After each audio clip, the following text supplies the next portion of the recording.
ሰበር ዜና ዛሬ የተገለጸ ያልተነገረ እውነት በብዙ ሰዎች ዝም ብሎ የታለፈ። ሰላም ውድ ተከታዮች፣ እንኳን ወደ ዛሬው የሰበር ዜና ቀጥታ ስርጭት በሰላም መጣችሁ። ዛሬ የምነግራችሁ ነገር በብዙ ሚዲያ ያልተነገረ፣ በብዙ ሰዎች የተደበቀ፣ ነገ የብዙ ሰዎችን ሕይወት ሊነካ የሚችል መረጃ ነው። ባካችን ስርጭት እስከ መጨረሻው ተከታተሉ። ምክንያቱም መጀመሪያ የሰሙት ነገር መጨረሻ ሊቀይራችሁ ይችላል። ውድ ወገኖች፣ ዛሬ ብዙ ሰዎች በመጠባበቅ ይኖራሉ። ነገ ይሻላል ይላሉ። አንድ ቀን እድል ይመጣል ይላሉ። ነገር ግን እውነታው ይህ ነው። እድል ለሚጠብቁት አይመጣም፣ ለሚንቀሳቀስ ግን ይመጣል። ዛሬ ዓለም በፍጥነት እየተቀየረች ነው። የቀድሞ መንገድ አይሰራም። የቀድሞ ሐሳብ አይሰራም።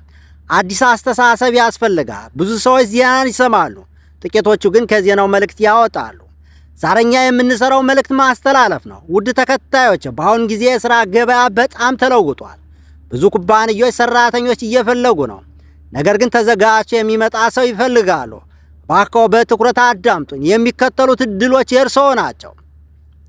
በሴኩሪቲ ሱፐርቫይዘር፣ በሴኩሪቲ ጋርድ፣ ክሊነር፣ ሃውስ ኪፒንግ ስታፍ፣ ዌር ሃውስ ሄልፐር፣ ኢንቨንተሪ ክለርክ፣ ሊፍት ኦፕሬተር፣ ደሊቨሪ ድራይቨር፣ ኦፊስ ቦይ፣ ሪሴፕሽን፣ ከስተመር ሳፖርት ኤጀንት፣ ኮል ሴንተር ኤጀንት፣ ሴልስ ኤክስኪዩቲቭ፣ መርቻንዳይዘር፣ ካሸር፣ ስቶር አሲስታንት፣ ፓኪንግ ስታፍ፣ ፕሮዳክሽን ወርከር፣ ሜንቴናንስ ሄልፐር። እነዚህ የሥራ ዕድሎች ለሚፈልጉ፣ ለሚታገሱ፣ ለሚሰሩ ሰዎች የመክፈቻ በር ናቸው።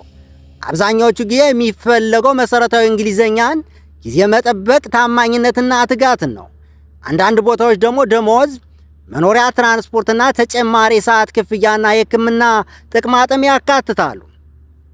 ውድ ወገኖች፣ ይህ ነገር በግልጽ ልናገር፣ ዛሬ አልተወሰነ ነገ ይቀራል። ዛሬ ያልተነሳ ነገ ይዘገያል። ይህ ዜና ለማስፈራራት አይደለም፣ ለማነሳሳት ነው። ለማሳዘን አይደለም፣ ለማነቃቃት ነው።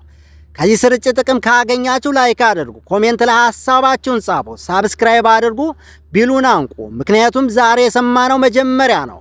ቀጣይ ዜና ይመጣልና። ሰላም ደሩ። ቴዎድሮስ ሽፈራው ነኝ ከአዲስ አፍሪካ ሚዲያ።